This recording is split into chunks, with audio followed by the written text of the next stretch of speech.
ओ mission माणुसकीच्या वतीने सर्व आमच्या या माणुसकीच्या दूतांचं मी सहर्ष स्वागत करतो।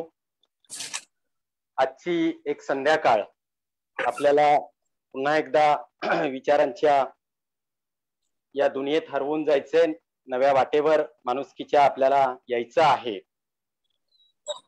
मित्र हो, कार्यकर्ता घडवणं ही काही साधी सोपी गोष्ट नाहीये।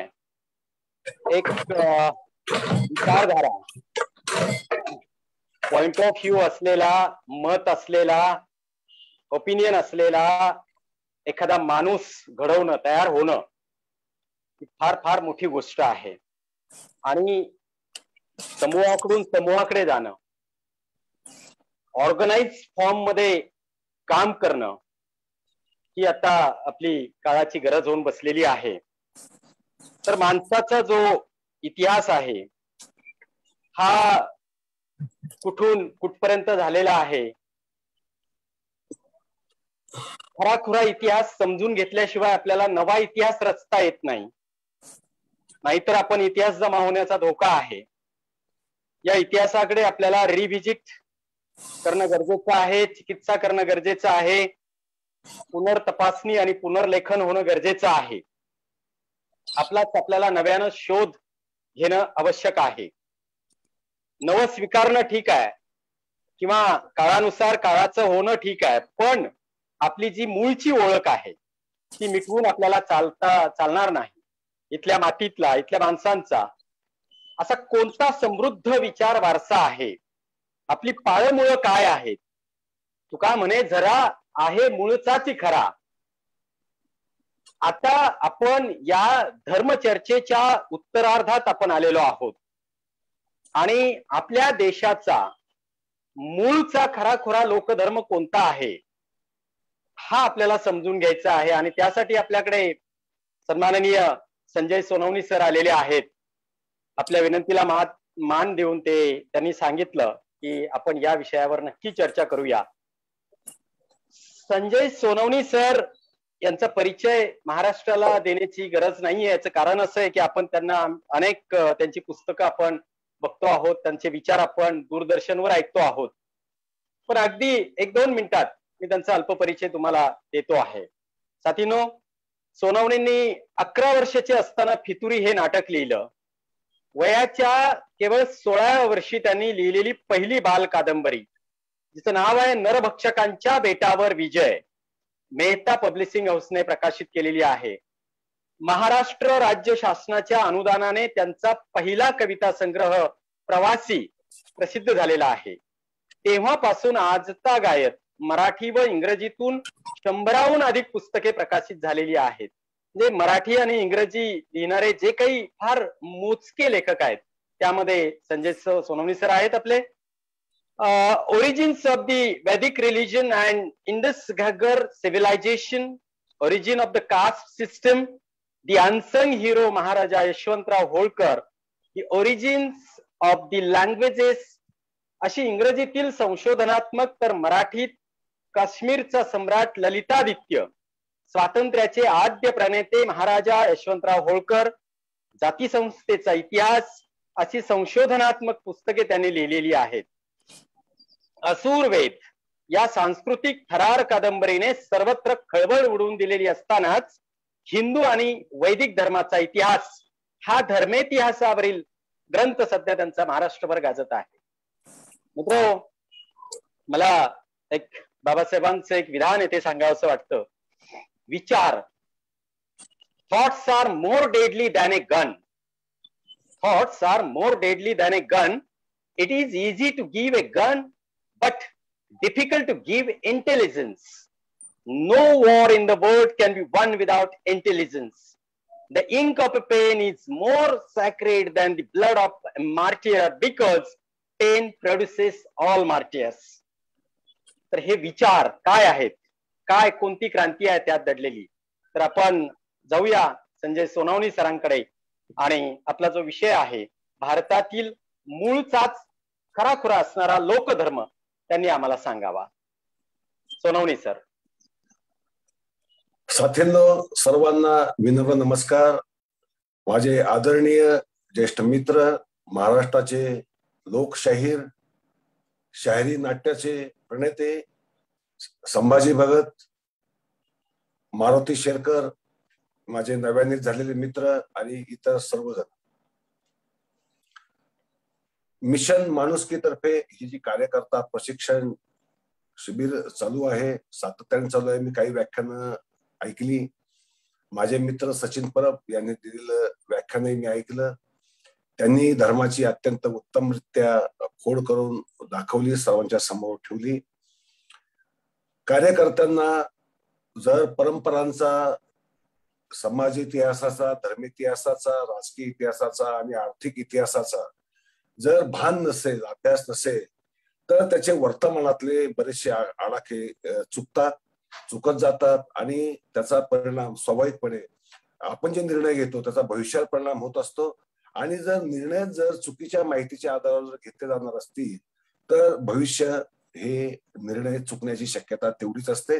म्हणजे आपण पुन्हा पुन्हा पुन्हा चुका रिपीट करण्याची शक्यता असते. धर्म हा विषय जागतिक इतिहासामध्ये सर्वात महत्वाचा ठरला असेल आजतागायतपर्यंत. आपण जर सारा जगाचा इतिहास पाहिला तर धर्म हा विषय फार महत्वाचा आहे.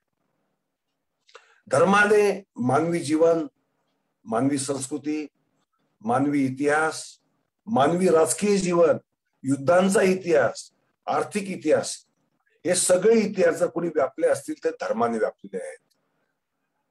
ही गोष्ट खरी आहे की आर्थिक जीवन, राजकीय जीवन हे धर्मावरही परिणाम टाकतं. हा परस्पर परिणाम करणारा घटक जरी असला तरी धर्माचा जो परिणाम आहे तो जास्त मोठा राहिलेला आहे. आपला आजचा विषय आहे आपला भारतातला मूळचा लोकधर्म. खरं म्हणजे धर्म म्हणजे नेमकं काय, इथून आपण सुरुवात करायला पाहिजे. साने गुरुजींनी सांगितलं, खरा तो एकची धर्म जगाला प्रेम अर्पावे. आम्ही शाळेत आम्हाला प्रार्थनाच होती ती, त्यामुळे त्या प्रार्थना म्हणतच वाढलो. की अत्यंत सत्य गोष्ट आहे की जगाला प्रेम अर्पावं, माणसांना प्रेम अर्पावं, प्राणी मात्रांना प्रेम अर्पावं. आणि जर आपण जे जगातले जे आजचे धर्म आहेत त्या धर्मांमध्ये कुठेतरी शेवटी बहुसंख्य धर्मांचा आत्मा जो आहे तो हा मूलभूत 5-6 गोष्टींवरच अवलंबून आहे. प्रेम अर्पावे हा शब्द येतो कधी, लक्षात घ्या. प्रेम अर्पावे हा शब्द तेव्हाच येतो जेव्हा द्वेषाचं प्रमाण वाढलेलं असतं.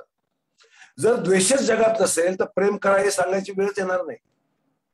जगात जर सत्य असेल, सारे सत्यावर चालत असतील, सत्यनिष्ठ असतील, सत्याने वागत असतील तर सत्य बोलावं हे सांगण्याची गरज पडणार नाही. जगात चोरी करणारे नसतील तर चोरी करू नका हे सांगणारं धर्म अस्तित्वात येणार नाही. जगात परस्त्रीवर नजर ठेवू नका हे धार्मिक विधान, तत्वज्ञानात्मक विधान किंवा नैतिक विधान तेव्हाच येईल जेव्हा समाजामध्ये एक अनैतिकतेचं साम्राज्य माजलेलं असतं. म्हणजे आपण असं लक्षात घेऊ की जे आजचे जे धर्म आहेत, तथाकथित संघटित धर्म ज्याला आपण म्हणतो, संघटित धर्म हे समाजातल्या दोषांवर उत्तर शोधण्यासाठी निर्माण झालेला श्रद्धामय एक आविष्कार म्हणजे आजचे धर्म. पण ही धर्माची नकारात्मक व्याख्या झाली. ही धर्माची नकारात्मक व्याख्या झाली कारण असत्य आहे म्हणून सत्याने वागा, चोऱ्या लोक करतात म्हणून चोरी करू नका, चोरी करणं वाईट आहे, चोरी करणं पाप आहे, पाप केलं तर नरकात जावं लागेल, शिक्षा भोगावं लागतील, तुम्हाला यातना मिळतील, काहीतरी भोगावं लागेल. आणि जर ऐहिक भौतिक जीवनात असेल तर राजा म्हणा, सत्ता म्हणा, तुम्हाला पकडून नेईल, शिक्षा करेल, अशा स्वरूपाचं एक भीती निर्माण करून माणसाला चांगलं वागायला भाग पाडण्यासाठी जी यंत्रणा निर्माण होते ती पहिली यंत्रणा म्हणजे धर्म आणि दुसरी यंत्रणा म्हणजे शासकीय यंत्रणा. तर आपल्या असं लक्षात येईल की धर्मांची रचना हीच मुळात धाक दाखवण्यासाठी झाली आहे, ती निर्भीड करण्यासाठी झाली. ती भयमुक्त करण्यासाठी झालेलं नाहीये. रवींद्रनाथ टागोर म्हणतात की where the mind is without fear and head is held high. म्हणजे असं जग किंवा असा देश मला पाहिजे की जेथे प्रत्येक व्यक्ती भयमुक्त आहे, सन्मानाने ताठ मानेने ती जगते आहे, असा देश मला पाहिजे. म्हणजे हे मनाची वेळ कधी येते की तुम्ही मान खाली घालून जगत असता, भीतीने जगत असता, त्यांना सांगावं लागतं की तू भयाने जगू नकोस, ताठ मानेने जग. म्हणजे हे एक द्वैत आहे. मग लोकधर्म म्हणजे काय? लोकधर्माची निर्मिती मुळात होते कशी? आपण माणसाचा म्हणजे होमोसेपियनचा जर इतिहास पाहिला, अगदी त्याच्या आधीचा निअँडरथल मानव जरी पाहिला आपण, की जो आज अस्तित्वात नाही, किंवा त्याचं आणि होमोसेपियनचं इंटरब्रीड झालं आणि त्यातून आज जे आपण जे मानवी समुदाय जागतिक निर्माण झाला असं आपण जरी मानलं तरी 1-2-2.5 लाख वर्ष तो अवतरून झालेली आहे. आपण ह्या ज्ञात असलेला म्हणजे दफनांमधनं उत्खननांमधनं जो इतिहास आपल्याला सापडतो, आपल्या एक लक्षात येईल की जी दफनं आहेत प्राचीन काळची, अगदी निअँडरथल माणसाची सुद्धा, ती दफनं फार एलॅबोरेटिव्ह आहेत, फार सजवलेली आहेत. म्हणजे त्याच्यामध्ये मृत्तिका भांडी, अलंकार, शस्त्र, त्याचे लाडके प्राणी म्हणजे घोडा असेल, हत्ती असेल, सॉरी हत्तीच म्हणतो मी, कुत्रा असेल, त्याचे जे काही लाडके, मांजर असेल, हे जे लाडके प्राणी आहेत ते सुद्धा त्याच्यासोबत पुरल्याचं आपल्याला आढळून येतं. त्यातनं आपल्याला प्राचीन मानवाच्या धर्माच्या कल्पना येतात. प्राचीन काळी धर्म हे लोकनिर्मित म्हणजे व्यक्तिनिर्मित नव्हते, तर समाज निर्मित होते. त्याला आपण लोकधर्म म्हणतो. ही लोकधर्माच्या संकल्पना कुठून आल्या? त्या द्वैतात्मक कल्पना आल्या. लक्षात घ्या, द्वैतात्मक कल्पना, ड्युअलिटी. म्हणजे उजेड आहे, प्रकाश आहे, तो चांगला वाटतो.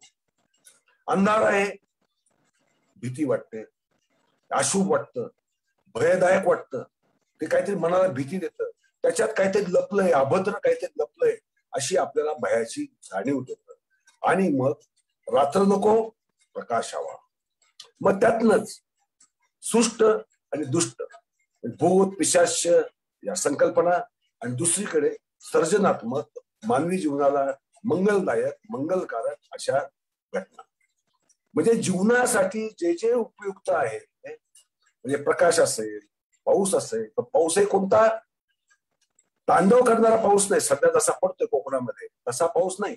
पाऊस कसा पाहिजे आम्हाला पाऊस आम्हाला जगण्यासाठी जो मदत करणारा आहे, आम्हाला पाणी पिण्यासाठी पाहिजे तेवढं देणारा जो पाऊस आहे, तो आम्हाला प्रिय आहे, मंगलदायक आहे, त्याची आम्ही पूजा करतो, त्याची आम्ही प्रार्थना करतो. तो पर्जन्य वर्षावा यासाठी आम्ही गाणी गातो, मंत्र म्हणतो, कोणत्या ना कोणत्या स्वरूपात. कारण प्रत्येक भाषेत, जगातल्या प्रत्येक भाषेत मंत्र आहे. अगदी आफ्रिकेत जा, रेड इंडियन्स कडे जा, अमेरिकेतल्या साऊथ अमेरिकेतल्या समुदायाकडे जा, किंवा पौरात्य राष्ट्रांमध्ये जा, हे मंत्र हा भाग हा आपल्याला सर्व मानवी समुदायांमध्ये आढळते. कारण जे शुभ पाहिजे ते मिळावं आणि जे अशुभ आहे ते दूर जावं, ही द्वैतात्मक कल्पना जी आहे, त्यातनं जो धर्म निर्माण होतो, जो मानवी मनाचा स्वाभाविक गाभ्यातून येणारा धर्म आहे, तो त्याला आपण लोकधर्म म्हणतो. आणि या लोकधर्माच्या संकल्पना या सरासरी सारख्या असतात. जगामध्ये आपण जर ज्ञात इतिहास पाहिला उत्खनित, तर आपल्या असं लक्षात येईल की धर्मांना प्रादेशिक नाव आहेत.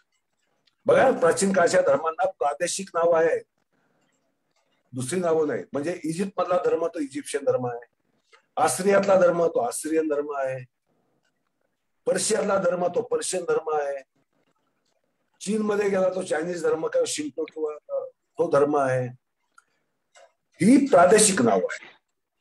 भारतात जो धर्म होता, वैदिक लोक भारतात वैदिक आर्य, तो त्यांचा धर्म वैदिक धर्म घेऊन भारतात येण्याच्या आधी जो धर्म होता आणि जो आजही आहे, तो धर्म म्हणजे प्रादेशिक नावाने हिंदू धर्म. पण त्या धर्माला तसं स्वतःचं काही नाव नव्हतं, तर इतरांनी दिलेलं नाव. कारण इजिप्शियन धर्माला काही इजिप्तच्या लोकांनी म्हटलं नाही की आमचा धर्म इजिप्शियन धर्म आहे, ते नाव त्यांना दुसऱ्याने दिलेलं आहे. त्यामुळे त्या काळामध्ये धर्मांना नावं अशी नव्हती, जी नावं आहेत ती प्रादेशिक नावं आहेत, कारण ते सर्व लोकधर्म होते. या लोकधर्मांचं प्रादेशिक किंवा भूवैज्ञानिक वैशिष्ट्य काय? मृत्यू नंतरचं जीवन आणि मृत्यू याला ते व्यापून, आणि दुसरा गोष्ट म्हणजे जन्म. जन्म आणि मृत्यू या दोन जीवनातल्या महत्वाच्या घटना. जन्म होणं म्हणजे पवित्र, मंगलदायक, मंगलकारक, आणि मृत्यू हा वाईट, अभद्र. आणि मग मृताला त्याचं उत्तर जीवन जे काही असेल ते, त्याला एक चांगली सद्गती मिळावी म्हणा, त्याने स्वर्गात जावं म्हणून म्हणा, नरकात जावं म्हणा, हिडीज मध्ये जावं किंवा अजून कुठे जावं. प्रत्येक लोकधर्मामध्ये किंवा ग्रीक धर्म आपण घेऊ, ग्रीक धर्म तो सुद्धा लोकधर्मच, पण त्यातही स्वर्ग नरक कल्पना आहेच. हिडीज मध्ये जायचं का ऑलिम्पस वर जायचं? ऑलिम्पस म्हणजे जिथे त्यांचा देव ज्यूस राहतो तो, आणि हिडीज हा म्हणजे नरक, अधोलोकाचा, काळ्या जगाचा स्वामी, अंडरवर्ल्डचा स्वामी म्हणजे जियस. आता या धर्माच्या कल्पना निघालेल्या आहेत सृजन आणि विनाश या कल्पना. भारतातला लोकधर्म जो आहे तो सुद्धा सुफलता विधी, ज्याला आपण सर्जनात्मक आणि मृत्यू या कल्पनेत निघाला धर्म आहे. भारतामध्ये जशी कृषी संस्कृती आली, आपल्याला आश्चर्य वाटेल, योनी पूजा ही जगातली आद्य पूजा आहे, त्याला आपण मातृपूजा म्हणू शकतो. ही योनी पूजा भारतात किती जुनी असावी? 11,000 वर्ष जुनी आहे. इसवी सन पूर्व 9,000 वर्षापूर्वीच उत्तर प्रदेशातल्या भडोल नावाच्या गावामध्ये जे उत्खनन झालं ते तांत्रिक स्वरूपाच्या योनी प्रतिमा सापडल्या आहेत, आणि त्याची मंदिरं आजही ते आपल्याला दिसून येतात. 11,000 वर्ष. लक्षात घ्या, सिंधू संस्कृती सुद्धा त्यावेळेस जन्माला आलेली नव्हती.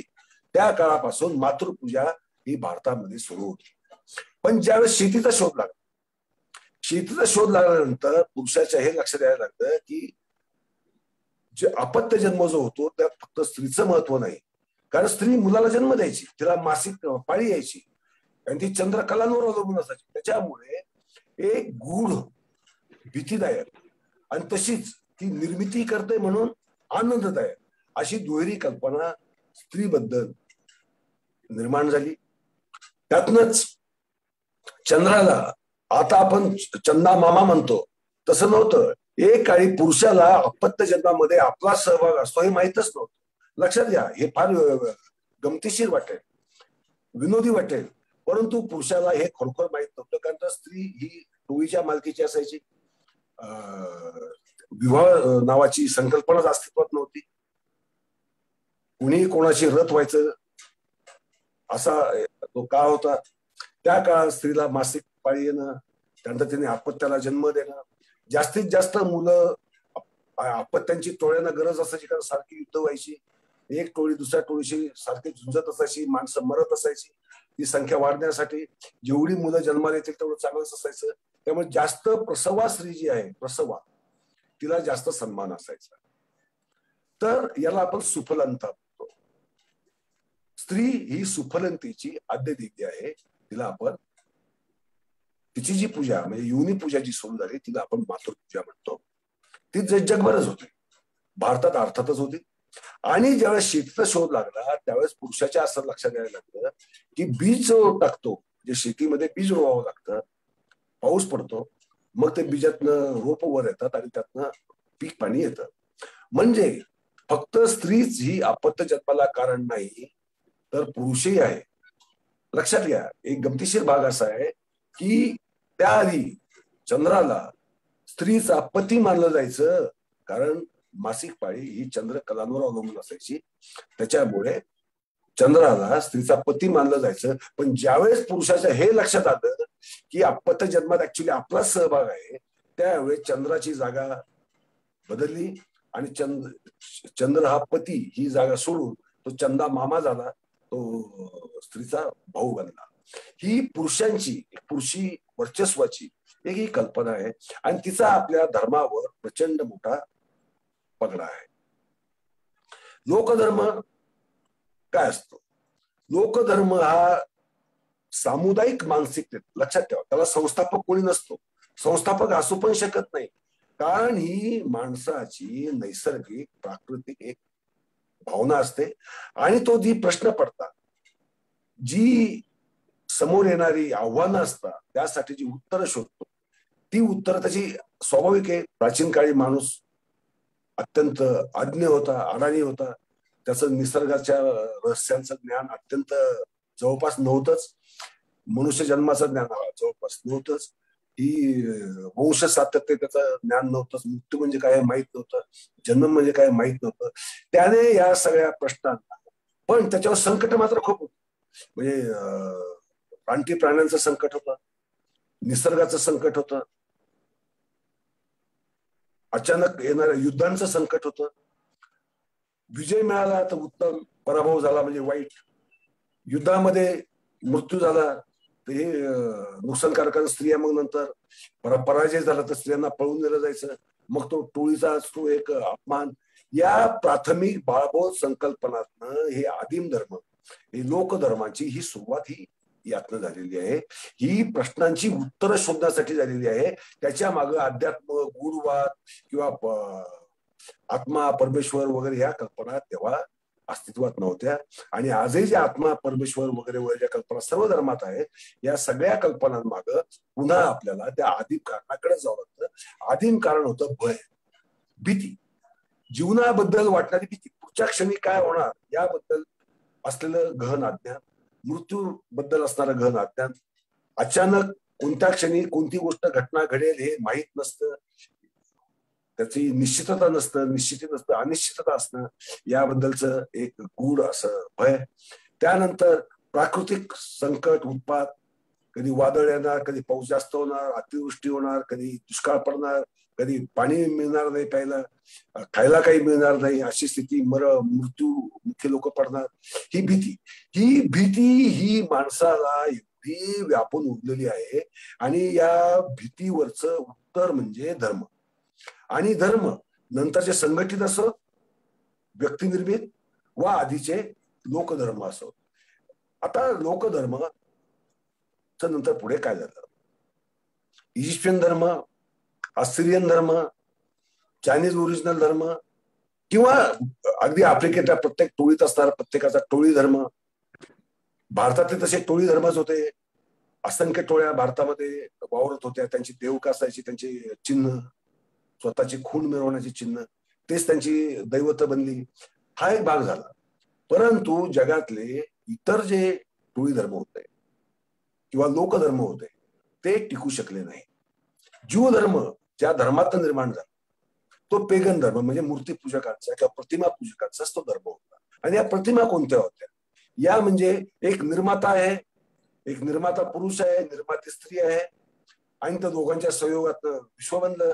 आणि बाकीचे जे देवता मंडळ आहे त्यांचं, हे देवता मंडळ हे विश्वाचा किंवा जगाचा किंवा मनुष्याचा किंवा त्यांच्या जमातीचा कारभार चालवतं, अशी त्यामागं श्रद्धा होती. भारतामध्ये शिव आणि शक्ती हे आद्य कुटुंब, तेच सृष्टीला जन्म घालणार, तेच सृष्टीचं पालन पोषण करणार, आणि सृष्टीचा विनाश सुद्धा तेच घडवणार. म्हणजे जन्म, जीवन आणि मृत्यू या तीन कल्पना या शिवशक्ती या संकल्पनेमध्ये आहेत, हे आपल्या लक्षात येईल. नंतर मग व्यक्तिप्रणित धर्मांची जगामध्ये सुरुवात झाली. पहिला व्यक्तिगत, व्यक्ती निर्मित धर्म एक समकालीन असणारा आणि एकाच भूभागात, अफगाणिस्तानमध्ये, आजच्या अफगाणिस्तानमध्ये, तेव्हा प्राचीन पूर्व इराण, एक म्हणजे अहूर माजदा हा झरतुष्ट्राने प्रवर्तित केलेला धर्म, आणि वैदिक धर्म वसिष्ठाने प्रवर्तित केलेला वैदिक धर्म, तो व्यक्ती निर्मित हा जगातले हे पहिले दोन धर्म आहेत. एकाच काळात निर्माण झाले. वैदिक धर्म जो वेदावर आधारित होता, यज्ञ हे त्यांचं कर्मकांड होतं, यज्ञामध्ये आहुती देऊन त्यांच्या अमूर्त देवतांना संतुष्ट केलं म्हणजे जीवनामध्ये सुख समृद्धी येईल, सुखदंता येईल वगैरे या कल्पना त्याच्या मागे होत्या. त्याच्या मागे अग्नीमध्ये जे हे टाकलं जायचं, आहुतीच टाकल्या जायच्या, त्यांना ते वीर्य म्हटलं जायचं. या म्हणजे शेवटी पुन्हा या सगळ्या कल्पना, या सगळ्या सुफलंता विधीशीच निगडीत होत्या. पण तो व्यक्तिप्रणित, कारण त्यांनी एक त्याला विशिष्ट बंदिस्त रूप दिलं. आधीच्या लोक धर्मांमध्ये तसं बंदिस्त रूप नव्हतं. म्हणजे कोणी कोणत्या देवताला बसायचं, याचं काही बंधन नव्हतं. कोणी कोणती नीतिमत्ता म्हणायची याला बंधन नव्हतं. कोणता धर्मग्रंथ असण्याचं काही कारणच नव्हतं, त्याची काही गरजही कधी कोणाला भासली नव्हती. पण जीवन सुखी होण्यासाठी प्रत्येक प्रदेशामध्ये, प्रत्येक भागामध्ये, प्रत्येक भाषेमध्ये वेगवेगळ्या पद्धतीचं एक जी स्थानिक रचना झाल्या आणि या सगळ्यांचं सामुदायिक जो आविष्कार आहे तो एक लोकधर्म या स्वरूपात जरी असला तरी त्याच्यामध्ये सुसंघटितपणा नव्हता, एक विस्कळीतपणा होता. त्यामुळे त्याला तो लोकधर्म. जगातले लोकधर्म टिकले नाही. वैदिक धर्म, अवेस्त्याचा और माजद्याचा धर्म हा निर्माण व्हायच्या आधीचे धर्म होते इराणमध्ये, ते टिकले नाही. त्यानंतर आसिरियाचाही नंतर टिकला नाही, इजिप्शियनांचाही नंतर टिकला नाही, अरबांचाही टिकला नाही इस्लामच्या उदयानंतर. आणि ज्यू धर्माच्या उदयानंतर इस्रायल मधला जो लोकधर्म होता, पेगन धर्म होता, तोही टिकला नाही. आणि जगभर लोकधर्म हळूहळू संपुष्टात येत व्यक्तिप्रणीत धर्मांना महत्व येत गेलं आणि लोकधर्म संपत गेले. फक्त भारत असा एकमेव जगातला देश आहे जेथे हा लोकधर्म टिकून राहिला. आज तागायत तो टिकून आहे, आपल्या जगड्या वागण्यात असतो. फक्त आपल्याला तो लोकधर्मच असल्यामुळे, किंबहुना आमच्या हाडी माशीस तो एवढा रुजलेला असल्यामुळे आम्हाला त्याचं काही फारसं विशेष कौतुकही नसतं आणि त्याच्याबद्दल फारशी माहितीही नसते. माहिती घेण्याची आवश्यकता पडत नाही. आम्ही आमचं कोणतं कुलदैवत आहे, देवालयात आमचे कोणते देव आहे त्याची कधी पूजा करायला जात नाही, किंवा कुलदैवताला लग्न झाल्यानंतर जावं लागतं. कधी गेलो किंवा घरावर काही आपत्ती आली तर मग कुलदेवताचं दर्शन घेऊन काहीतरी बरं होईल वगैरे वगैरे, किंवा कोणत्या एखाद्या पंथावर याच्यावर श्रद्धा असली तर तेवढ्या पुरतं धर्माचं पालन होतं. नाहीतर लोकधर्म हा ठिसूळ असतो, तो कट्टर कधीच नसतो, तो अत्यंत ढिला असतो, तो अत्यंत सैल असतो, तो माणसाला माणसाचं जगण्याचं स्वातंत्र्य देतो. हे वैशिष्ट्य आपल्याला भारतातल्या टिकून असलेल्या, आज ज्याला हिंदू नावाने ओळखलं जातं, त्या हिंदू धर्मावरनं आपल्या लक्षात येईल. सुफलंत असल्यामुळे तंत्रांना फार महत्व असतं. लक्षात घ्या, तंत्र म्हणजे काय? शेवटी तंत्र म्हणजे आपल्याकडे या वैदिक लोकांनी तंत्रांना बदनाम केलं, कारण त्यांना लोकधर्माला बदनाम करून त्याचा वापर करायचा होता. वैदिक धर्म स्वतःला हिंदू समजतो, पण तो हिंदू नाही हे त्यालाही माहिती असतं, फक्त आपल्याला माहिती असतं.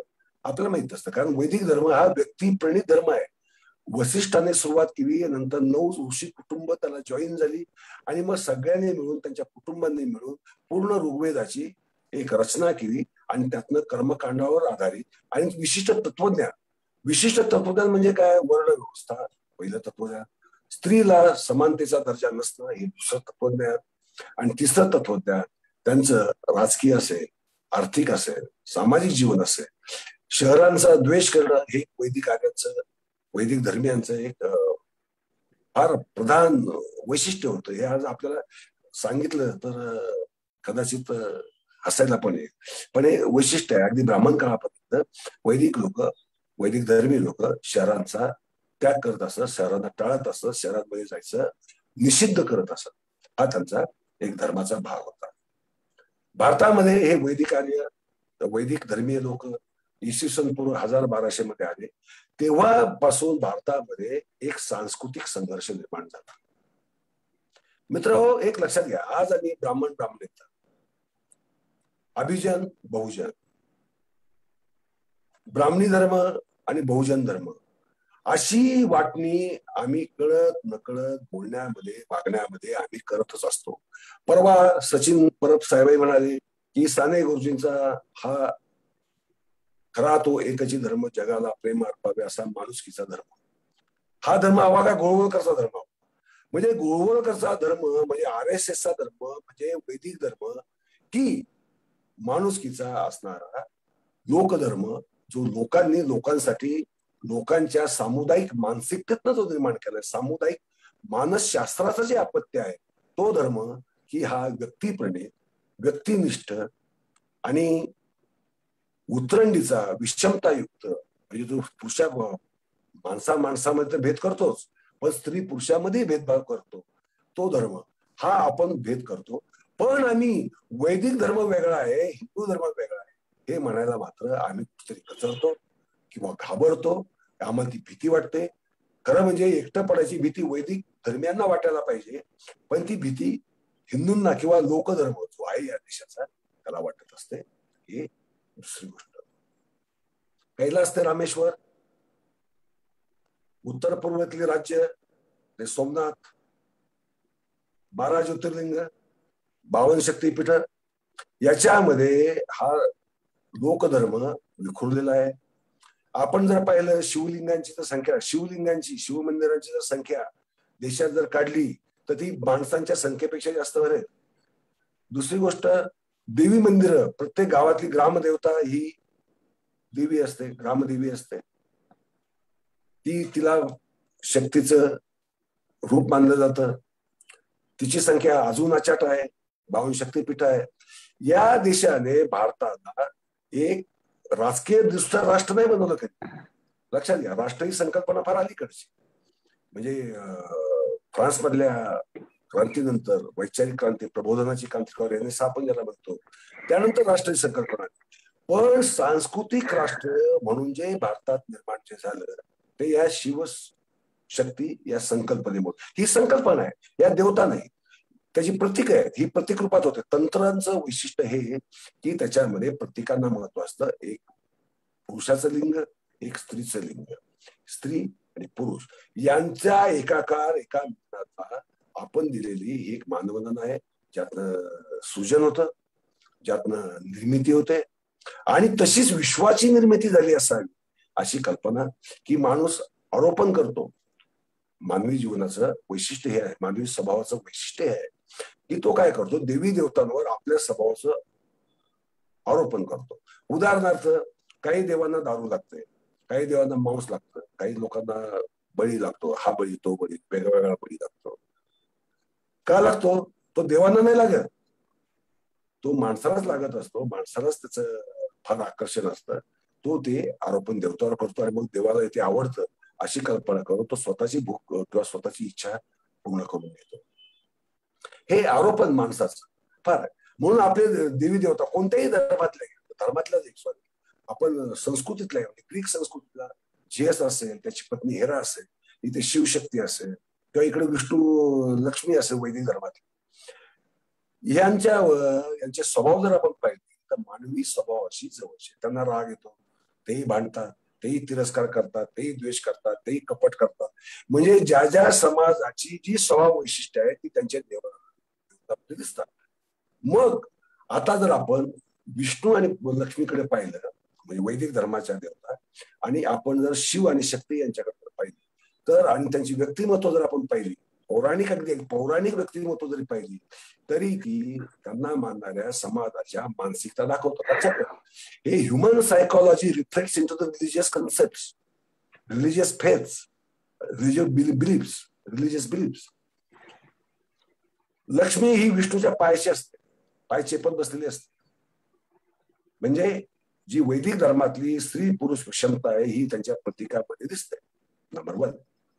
शिवशक्ती भगवती बरोबरीने असतात, सारीपाठ खेळत असतात, एकमेकांशी तात्विक चर्चा करत असतात. अनेक तांत्रिक ग्रंथ हे शिवशक्ती संवादातनं साकार झालेले आहेत. तसं लक्ष्मी आणि विष्णू यांच्या संवादातनं एकही पुस्तक साकार झालेलं नाही. ही झाली पहिली गोष्ट. दुसरी गोष्ट, शिवाच्या गळ्यात नाग आहे तर विष्णू त्याच्यावर झोपलेला आहे, त्याला दास बनवलेलं आहे. म्हणजे एका संस्कृतीला दास बनवण्याचं एक प्रतीक म्हणून शेषनाग हा विष्णूचा शय्या बनलेला आहे. पण शंकराच्या गळ्यातला नाग हा तो गळ्यात आहे, तो कुठे नाही. गणपतीच्या कमरेला नाग आहे, पण तो त्याने पायतळी तुडवलेला नाही, किंवा त्याच्यावर झोपलेला नाही, किंवा त्याच्यावर बसलेला पण नाही. म्हणजे एक सन्मान त्याने ठेवलेला आहे. म्हणजे लक्षात ठेवा, नाग ही संस्कृती, ही प्रतीक असतात. ही शेवटी देवता म्हणजे दुसरं काही नाही. कोणता देव पूजा केल्याने प्रसन्न होत नाही, कोणताही देव त्याला शिव्या दिल्या म्हणून काय कोपत नाही, त्याचा काही संबंध नाही. ही प्रतीक आहे.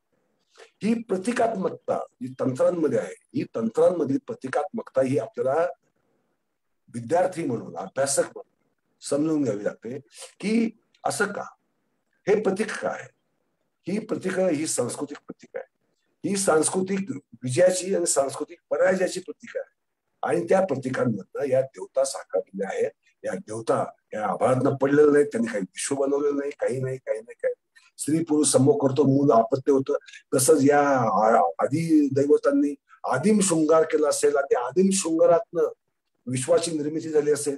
आपला दसरा आता त्याला फार कुरूप रूप आलेलं आहे, परंतु नवरात्री आणि त्याच्यानंतर येणारा दसरा म्हणजे 10वा दिवस हा सृष्टी जन्माचा महोत्सव आहे.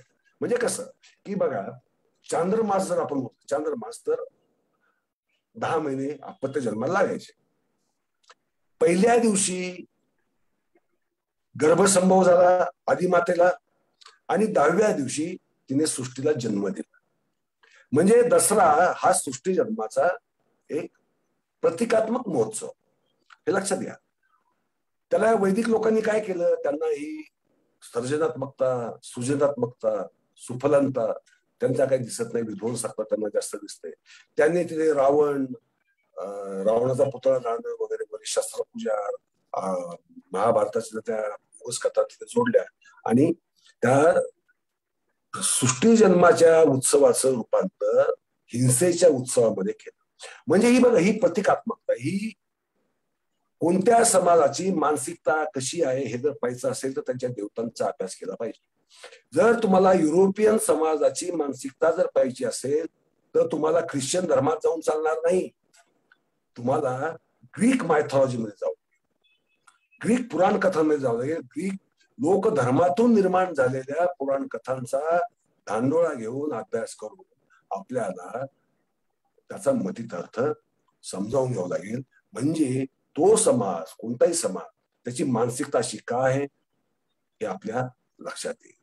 आपली मानसिकता काय आहे, अशी काय आहे हे आपल्या लक्षात, आपण जर आपल्या लोकधर्माचा किंवा ज्या संस्कृती समाजात आपण वाढलो आहोत आणि आपण संघर्ष ज्याच्याशी करतो, संघर्ष आपला नेमका कोणाशी आहे हे आम्हाला कधी कळेल, हे आम्हाला तेव्हाच कळेल ज्या वेळेस आम्हाला मुळात आम्ही कोण आहोत हे आम्हाला कळेल. आम्ही कोण आहोत हे जर आम्हाला समजलंच नाही तर आमचा दुसऱ्याशी होणारा संघर्ष हा कल्पोपकल्पित राहील, अक्षरशः तो निरुपयोगी राहील आणि त्यातनं कधीही आमच्या हातामध्ये ठोस असं काही पडणार नाही, कारण आम्ही प्रतिवादच करू शकणार नाही. कारण प्रतिवाद करायला जो एक मूलाधार पाहिजे, वैचारिक मूलाधार पाहिजे, सांस्कृतिक मूलाधार पाहिजे, सामाजिक मूलाधार पाहिजे, तो आम्ही गमावून बसलेलो जर असलो तर आम्ही समाजामध्ये काम करताना नीट काम करू शकणार नाही. एक मी आपणास सांगू इच्छितो, मी स्वतः देव मानतो का? अजिबात मानत नाही. मी नीतिशास्त्र म्हणून ग्रंथ लिहिला 15-20 वर्षापूर्वी. त्या बुद्धिवादी पातळीवर ईश्वर नावाची संकल्पना ही कालत्रयी सिद्ध होऊ शकत नाही. किंबहुना या वैश्विक रचनेमध्ये ईश्वर नावाच्या कोणत्याही काल्पनिक शक्तीला किंवा व्यक्तीला किंवा स्त्री असेल पुरुष असेल तिला स्थानच नाही, ते असूच शकत नाही. त्यामुळे देव नाही, ईश्वर नाही, हा एक भाग झाला. आणि दुसरा भाग धर्म. धर्म म्हणजे काय? जो व्यक्तिप्रणित धर्म आहे, ज्याचा नियमावल्या आहेत, बंधनात टाकणारे अटी आहेत, शर्ती आहेत. म्हणजे तू जर अमुक धर्माचा असेल, म्हणजे उदाहरणार्थ वैदिक धर्माचा असेल तर स्नान संध्या केली पाहिजे, यज्ञ केला पाहिजे, वेदोक्त संस्कार केले पाहिजे. हे संस्कार हे बंधन आहे. वेदांची अंतिमता मानली पाहिजे. वेद हे सृष्टीचा मूलाधार आहे, अपौरुषेय आहे, त्याचा अपौरुषत्व आणि वेदांचं प्रामाण्य हे मान्य केलं पाहिजे. हे वैदिक धर्मामध्ये अट आहे. म्हणजे व्यक्तिप्रणित धर्म हा बंधनात टाकतो. इस्लाम मध्ये तसंच आहे. कुराणवर श्रद्धा ठेवली पाहिजे, अल्लाहवर श्रद्धा ठेवली पाहिजे, तो एकमात्र आहे असंच मानलं पाहिजे. ख्रिश्चनांमध्ये तेच आहे, ते तर होली ट्रिनिटी तरी मानली पाहिजे, मदर मेरीला तरी मानलं पाहिजे, कोणाला तरी मानलं पाहिजे आणि कोणास तरी तिरस्कार केला पाहिजे. हे होतं व्यक्तिप्रणित धर्मामध्ये. भारतात निर्माण झालेले जे धर्म आहे म्हणजे बौद्ध, जैन आणि आजीवक, हे 3 धर्म निर्माण झाले. आजीवक धर्म नंतर विखुरला, काही जैनांमध्ये सामील झाले, काही बौद्धांमध्ये सामील झाले. परंतु ही समन संस्कृती झाले धर्म, आणि समन संस्कृती निर्माण झाली लोकधर्मातच.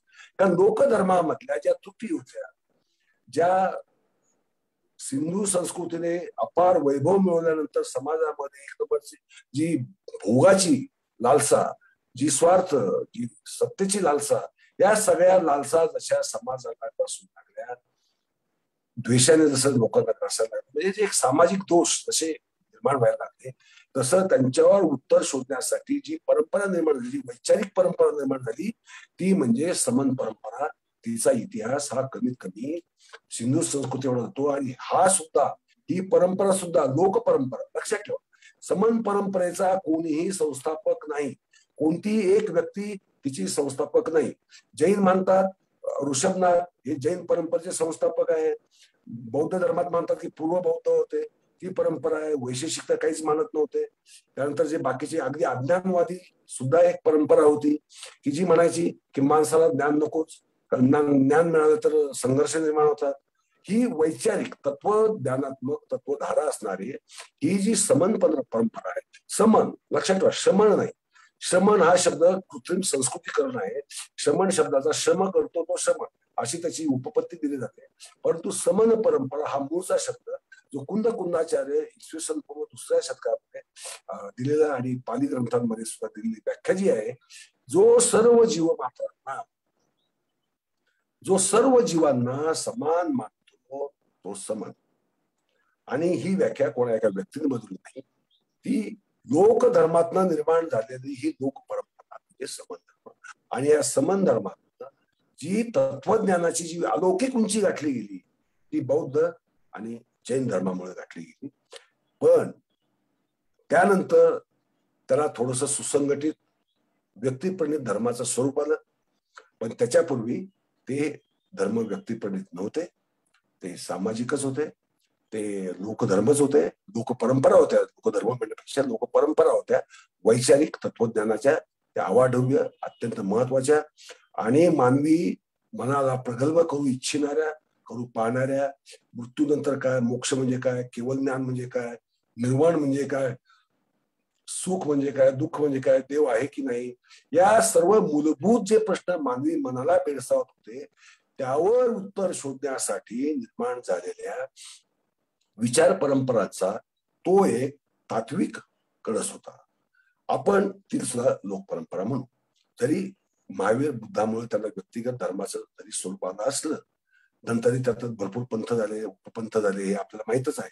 तो इतिहास वेगळा आहे, त्याच्याबद्दल आपण कधीतरी वेगळी चर्चा करतो. मुळात पंथ निर्माण का होता एका धर्मामध्ये? जसे ख्रिश्चनांमध्ये कॅथॉलिक, प्रोटेस्टंट, इस्लाममध्ये शिया सुन्नी, बौद्धांमध्ये हिनयान माया, जैनांमध्ये श्वेतांबर दिगंबर, असे का होतात?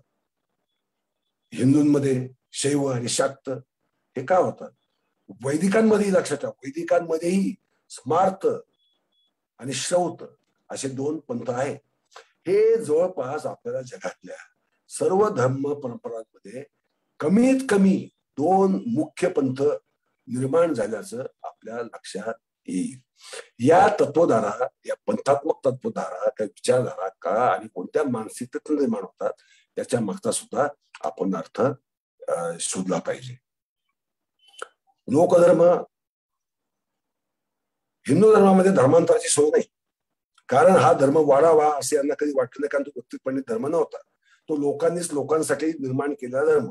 त्यामुळे जसं लोकशाहीचं म्हणतो आपण, लोकांनी लोकांसाठी, लोकांच्या सुखासाठी चालवलेलं राज्य म्हणजे लोकशाही. तसंच लोकधर्म म्हणजे काय? लोकांनी लोकांसाठी आणि स्वतःसाठी ज्या हितासाठी, सुखासाठी आणि शांततामय सहजीवन जगण्यासाठी निर्माण केलेल्या एक श्रद्धा आणि समाज जीवनाबद्दलच्या संकल्पना असतात, तो म्हणजे लोकधर्म. पण व्यक्तिपणित धर्म मात्र हा व्यक्तीने निर्माण केलेले तत्वज्ञान, त्याने निर्माण केलेली बंधनात्मक आज्ञा.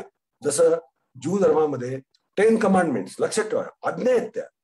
10 कमांडमेंट्स आज्ञा आहेत, त्या सूचना नाही, ती विनवणी नाही, त्या आज्ञा आहेत. या आज्ञात्मक ज्यावेळेस धर्म बनतो त्यावेळेस मात्र तो संकुचित होत जातो.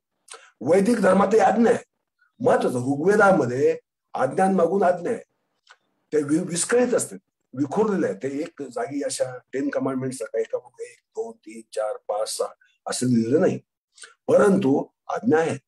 त्यात पुरुषाने काय करायचं, त्यात कुणी काय करायचं, म्हणजे ब्राह्मणाने काय करायचं, क्षत्रियाने काय करायचं, वैश्याने काय करायचं, हे त्यांचं नियमावली स्मृती ग्रंथांमधनं त्यांनी ती आज्ञावली निर्माण केली.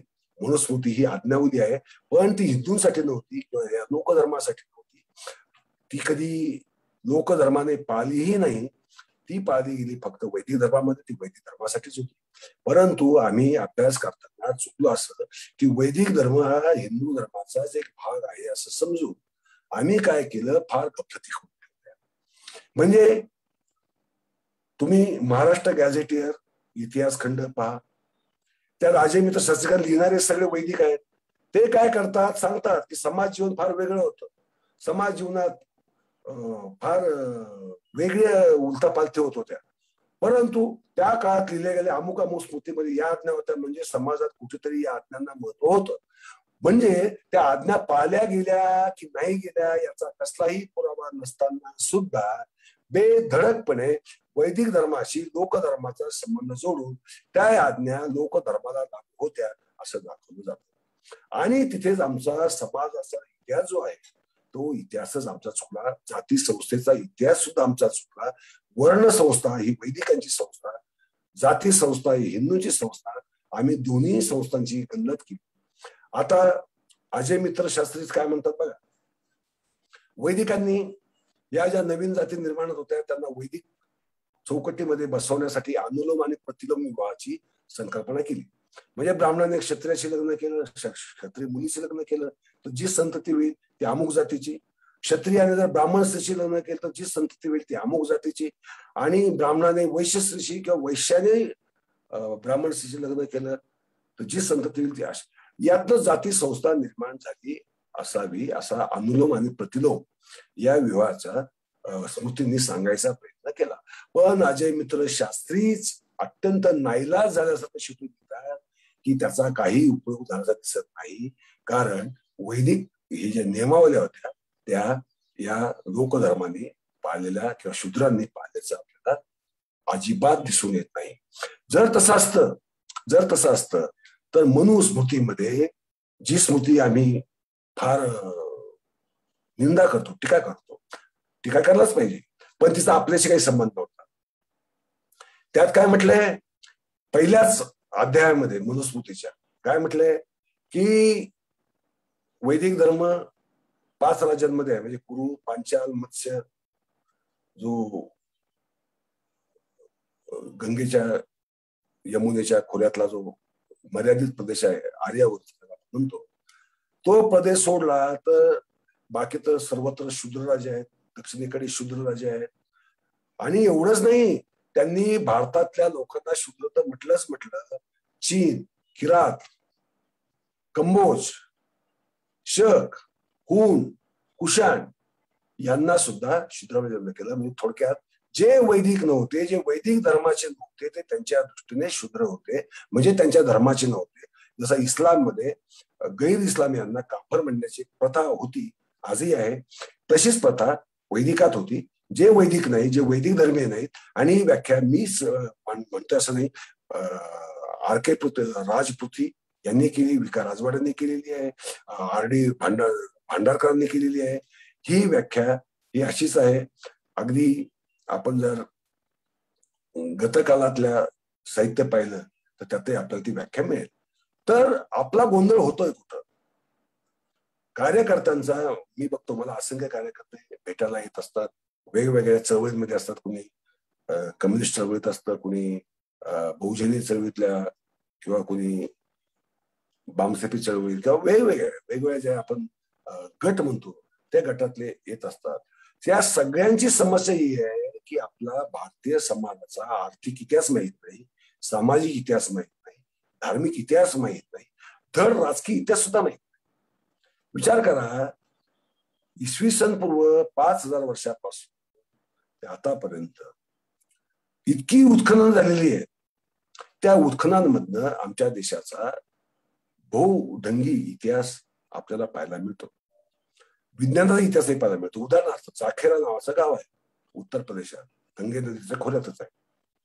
तेथे लक्षात घ्या, भारतामध्ये लोहयुग इसवी सन पूर्व 1500 मध्ये जर त्याच्यानंतर आलं असा समज होता. सगळ्यांना माहिती आहे की लोहयुग हे सगळ्यात उशिरा भारतामध्ये आलं असं मानलं जात होतं. प्रत्यक्षात या जाखेराला इसवी सन पूर्व 2,500 ते 3,500 वर्ष एवढ्या जुन्या काळात लोखंडाच्या वस्तू मिळाल्या. आणि त्या वस्तू कोणत्या कोणत्या होत्या? शस्त्र तर होती, पण जे कर्कोटक असं ना भूमितीत आपण वापरतो ते, आणि जे बांधकाम करण्यासाठी जे ओळंबे आणि माप घेण्यासाठी ज्या मापाच्या ज्या वस्तू लागतात त्या सुद्धा सापडल्या. म्हणजे एवढा जुना आपला इतिहास आपल्याला समजतो. आम्ही जे आणि वैदिक भारतात कधी आले, वैदिकाचा काही संबंध नाही. वैदिक आलेच मुळात इसवी सन पूर्व 1200 नंतर, आणि हे इसवी सन पूर्व 2,500 वर्षापूर्वीच आहे. त्यामुळे आपण आपला इतिहासाकडे आपण एवढ्या न्यूनगंडाने पाहतो अनेकदा की आम्हाला असं वाटतं की भारताने वातावरणच असं निर्माण केलं की भारताचा सगळ्या संस्कृती ही वैदिकांमुळे आहे. वेद हेच प्राचीन वाङ्मय आहे, आणि भारतात भाषा सुद्धा त्यांनीच आणली आहे, आणि जे काही आज भारतामध्ये आहे हे वैदिकांमुळे आहे. इथे इतर देशीय लोकधर्माचं स्वरूप काही नाही. तर्कतीर्थ लक्ष्मण शास्त्री जोशी तर दुतोंड्यासारखं बोलतात. इकडे ते म्हणतात की भारतीय लोकधर्म हा जास्त प्रगल्भ होता कारण त्यांना पूजा येत होती. लक्षात ठेवा, पूजा हा शब्द हा तांत्रिक आहे. आपण पूजा करतो म्हणजे ऍक्च्युली आपण तंत्रानुसार वागत असतो. आपली मंदिरं आहेत ती तांत्रिक आहे, ती तांत्रिक रचना असते. आपण गाभारा ज्याला म्हणतो, गाभारा म्हणजे गर्भगृह. गर्भगृह म्हणजे गर्भ, तो अक्षरशः आपण परमात्म्याचा गर्भ मानतो, आणि त्या गर्भामध्ये तो परमेश्वर देवता आपण ठेवलेली असते. त्या गर्भापेक्षा ती देवता छोटी असते. गर्भाला महत्व जास्त असतं. तंत्रांनी आपलं दैनंदिन जीवन एवढं प्रचंड व्यापलेलं आहे ते आपल्याला नीट अतिपरिचयात आवडण्या म्हणून आपल्याला कदाचित समजत असेल. तर हे आपलं जीवन असं व्यापलेलं आहे. तर पूजा, तर्कतीर्थ काय म्हणतायत की पूजा करणारा, मूर्ती बनवणारा समाज जो होता तो प्रगल्भ होता, आणि त्या उलट हे वैदिक आर्य म्हणजे वैदिक धर्मीय यज्ञ करणारे, यज्ञांमध्ये अमूर्त देवतांना आहुती देणारे, पशुबळी देणारे, हे रानटी, अक्षरशः हा शब्द वापरलाय, रानटी अप्रगल्भ लोक होते. हे एकीकडं पान वैदिक संस्कृती इतिहास पान नंबर 34 किंवा 35 वर तुम्हाला पाहायला मिळेल. आणि पान एकदा तुम्ही 100 ओलांडलं की तेथे वैदिकांना इथल्या आदिवासींचा, अडाणी दास दस्यूंचा महादेव हा उपयुक्त वाटला. लक्षात घ्या, उपयुक्त वाटला म्हणून त्यांनी त्याला पावन करून घेतलं. काय म्हणतात, एकीकडे त्याला प्रगल्भही म्हणतात, दुसरीकडे त्याला पावन करून घेतलंय म्हणतात. म्हणजे पावन करून घ्यायला होतं तरी, म्हणजे हे मानसिक प्रवृत्ती जी आहे. मला म्हणायचा मुद्दा लक्षात ठेवा, धार्मिक संकल्पनांमध्ये तुमच्या मानसिक प्रवृत्तीचा झळकत असतात.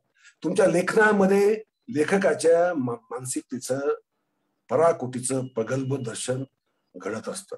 म्हणजे ते चांगलं आहे, वाईट आहे, प्रगल्भ आहे, अप्रगल्भ आहे, याचं खरं खुरं दर्शन त्याच्या लेखनावरनं, त्याच्या आवडीनिवडींवरनं, त्याच्या सामाजिक त्याचे विचार कोणत्या दिशेने आहेत, कोणत्या दृष्टीने आहेत. म्हणजे आपल्याला सामाजिक जीवनात जर काम करायचं असेल तर आपल्याला समाजाच्या मानसिकता सर्वात आधी समजावून घेणं भाग आहे. आम्ही जर ज्या समाजात काम करू इच्छितो, ज्या समाजाचं कल्याण करू इच्छितो, त्या समाजाचं जर आकलन जर आमचं दूषित असेल, आमचं आकलनच जर त्रुटीपूर्ण असेल, आमचं आकलनच जर अंध असेल, तर आम्ही त्यांना आयुष्यात कधी उजेड दाखवू शकणार नाही. ती तशी कल्पना करण्यातही काही पॉइंट नाही, कारण मग ते अत्यंत चुकीचं कार्य होईल. मग पुरोगामी कार्यकर्त्याला टाळलं का जातं, त्याचा विरोध का केला जातो, याचं कारण असं आहे की त्याची विचारसरणी, त्याचं समाजाबद्दलचं अंडरस्टँडिंग या तफावतच एवढी पडलेली असते, एवढी तफावत पडलेली असते की ती म्हणजे you cannot bridge that gap ever. मग स्वाभाविकपणे तो तुटकपणा, तो अलगपणा, तो अलगाववाद हा निर्माण जो होतो कधी कधी आमच्या अंडरस्टँडिंग वर अवलंबून असतो. आम्हाला धर्मांची माहिती का पाहिजे, आम्हाला आमच्या आर्थिक इतिहासाची माहिती का पाहिजे, आम्हाला आमच्या श्रेणींचा इतिहास आम्हाला माहिती असतो का, आमच्या व्यापारी मार्गांचा इतिहास आम्हाला माहिती असतो का, आम्हाला माहित नसतो. आम्हाला जो धर्म आवडतो त्या धर्माबद्दलच्या गौरव करणाऱ्या कथा तेवढ्या फक्त आम्हाला तोंडपाठ असतात, त्यात आम्ही खोट्याचा अनेक भडीमार करतो आणि हे करतो.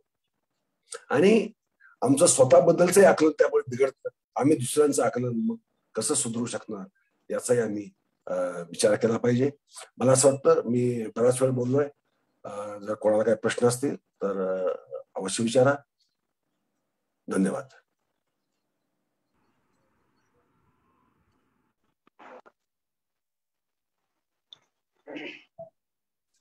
सर, खूपच छान मांडणी की जी आम्हाला म्हणजे कार्यकर्ता म्हणून जी काही एबीसीडी गिरवावी लागते, समाजाचं म्हणून आपण काही काम करू इच्छितो, तर समाजाचं आकलन चुकीचं असेल किंवा आमचं व्यक्ती आधारित सुद्धा जे आकलन ते जर चुकीचं असेल तर पुढे जाऊन आपल्याला नेतृत्व करणं किंवा इतरांना चुकीचं मार्गदर्शन केल्यासारखं होईल.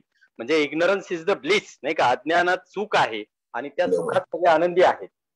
आमचे मित्र अल्लाउद्दीन सर काही विचारतात.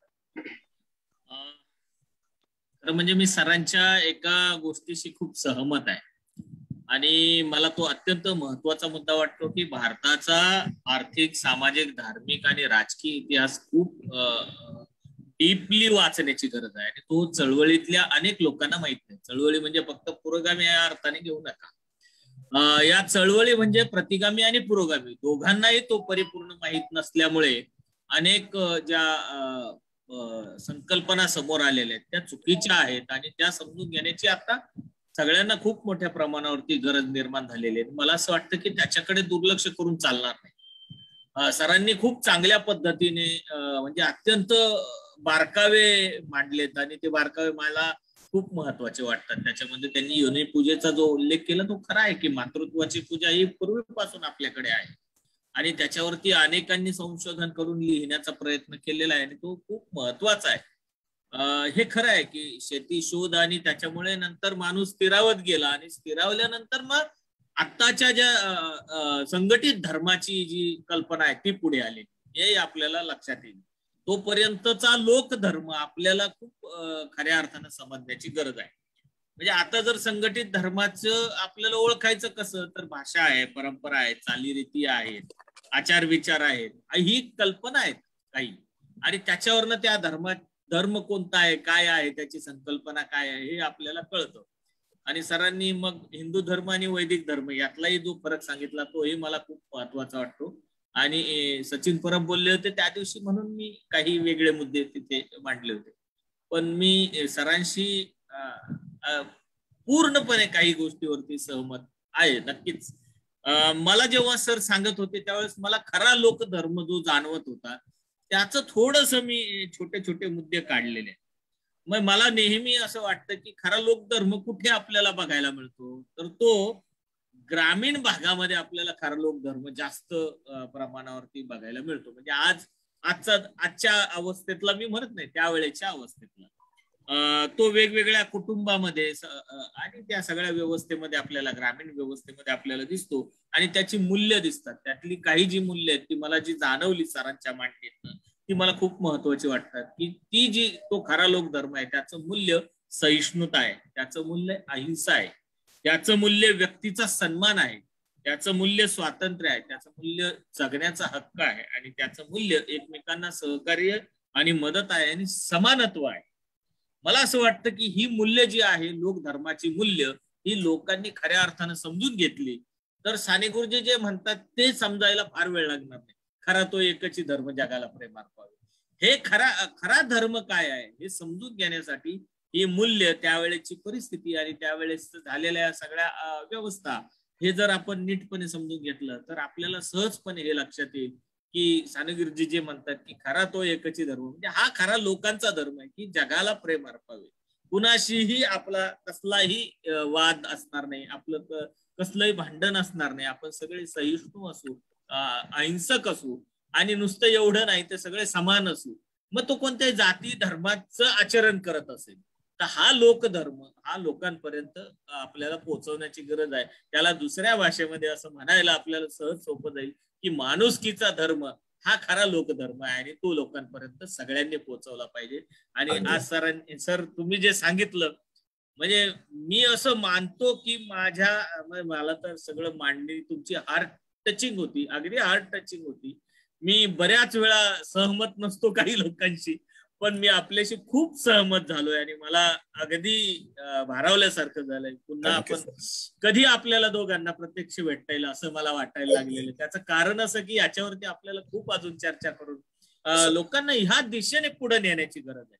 कारण आजची जी वास्तव परिस्थिती, तुम्ही जे RSS बद्दलही बोललात किंवा पुरोगामी चळवळींच्या बद्दल आहे अगदी, तर पुरोगामी चळवळीत सुद्धा एका प्रकारचा वेगळा जातीवाद आज दिसून येतो. मला असणारा बहुसंख्य लोकांचा बहुसंख्यवाद असेल किंवा बहुजनवाद, हा सुद्धा एका जातीवाद्याकडे आपल्याला घेऊन जातो. त्यालाही आपल्याला कसं टाळता येईल, त्यालाही कसा छेद देऊन आपल्याला खरा लोकधर्माकडे कसं जाता येईल, म्हणजे खऱ्या माणुसकीकडे जाता कसं येईल, हे आपल्याला खूप बारकाईने शोधायला लागेल. आणि हे शोधण्याचं काम आपल्याला अशाच अभ्यासातून सहजपणे करता येईल. म्हणून माणुसकीचा शाळेच्या वतीने आणि मिशन माणुसकीच्या वतीने आपण हे अभ्यास वर्ग घेतो. आपण आमच्याकडे आज आलात आणि आमच्या परिवाराचे एक सदस्य झालात, माणुसकीच्या लोकधर्माचे आपण एक सदस्य झालेला आहात. त्यामुळे आम्हाला मनापासून खूप आनंद झालाय आणि मी आपली या अभ्यास वर्गाच्या याच्यामध्ये कृतज्ञता व्यक्त करतो.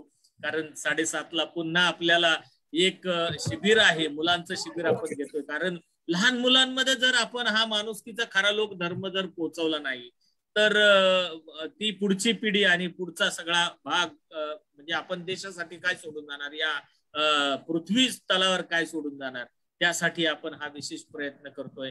त्यामुळे मी मनापासून आपल्या सगळ्यांची, म्हणजे जे आपण सोनवणे सर इथे आलात तर त्यांचंही, त्याबरोबर आता फेसबुक लाईव्ह अनेक बघणारे, शेअर करणारे, या सगळ्या लोकांचं मी मनापासून कृतज्ञता व्यक्त करतो. आणि उद्या 5 वाजता आपली शाळा आहे, माणुसकीची शाळा, या शाळेमध्ये सगळ्यांनी यावं असं आवाहन करून थांबतो.